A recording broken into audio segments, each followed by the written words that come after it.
All right, today we are going to tackle a huge myth. The idea that pure, raw willpower is the only thing standing between you and your goals. So let's just dive right in, because the science here, it's so much more interesting than someone just telling you to try harder. I mean, it's the question we've all asked ourselves, right? You're staring at that deadline or maybe just a blank page, and you're thinking, why on earth can't I just do the work? It feels, I don't know, like a personal failure, maybe a character flaw, but what if it's not that at all? Okay, this quote right here, this gets to the absolute core of it. Procrastination is not about being lazy. It is a defense mechanism. Your brain is literally trying to protect you from feeling bad things. Anxiety, boredom, that fear of failure. It's a biological strategy, not some kind of moral weakness. And that brings us right into our first big idea, what I like to call the great discipline lie. This is that old story we've all been sold that if we just grit our teeth and were a little tougher, more disciplined, everything would be fine. But the truth? The truth is your brain is often working against you, and for reasons that have absolutely nothing to do with your character. So what is really going on in there? Well, it turns out there are these totally predictable biological things happening that are just sabotaging your focus. So let's meet them. Let's talk about your brain's hidden saboteurs. Because once you get what they are, you can start working with your brain instead of constantly fighting this losing battle against it. Okay, first up is a real big one. We're calling it the survival switch. And you can just think of it like your brain's ancient, kind of overprotective bodyguard, one that gets things really, really wrong in our modern world. So here's what's happening. When you face a task that makes you feel anxious, your amygdala, that's your brain's little threat detector, it literally can't tell the difference between a scary spreadsheet and, I don't know, a saber-toothed tiger. So it freaks out and triggers a flight response. And what does flight look like today?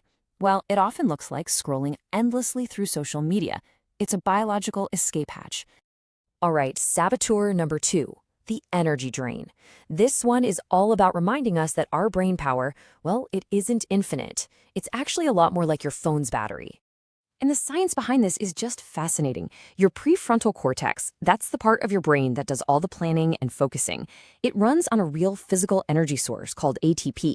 So every tiny decision you make, what to wear, which email to answer first, it drains that battery. So by the time you actually get to the big, important task, your get stuff done part of the brain is literally out of fuel. That's not you being lazy, that's just biology.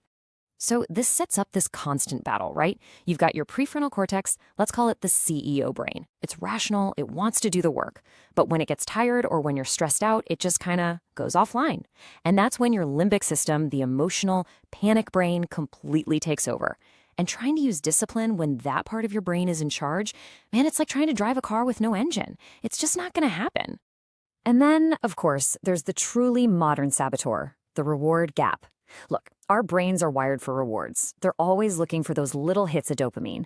But our world today has just completely warped our expectations. Hard work, that gives you a reward, eventually. But social media, junk food, that's instant gratification. It makes that focused, hard work feel so much less appealing in the moment. And seriously, the list just keeps going. You know that brain fog you get after focusing really hard? That's a real chemical, glutamate, building up in your brain. That nagging feeling of all the stuff you haven't finished? That's a real thing called the Zeigarnik effect, and it's draining your mental RAM. And relying on that last-minute panic monster, well, that just trains your brain to only work under stress. It's like a full-scale neurological assault on your ability to focus. Okay, so that was the problem. And I know, it's a lot to take in. But here's the good news, the really good news. Now that we understand the why behind all this, we can finally shift to the how.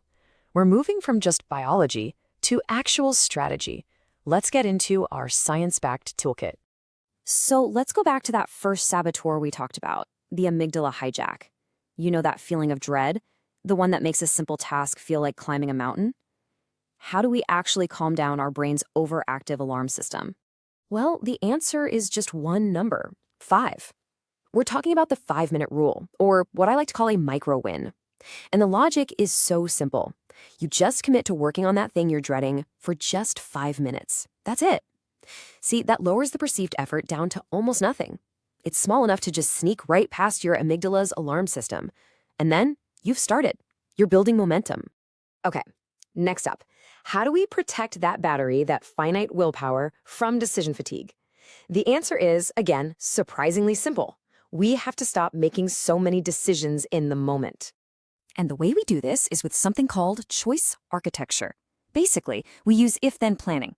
You decide ahead of time, something like, if it's 9 a.m., then I will sit at my desk and work on that report.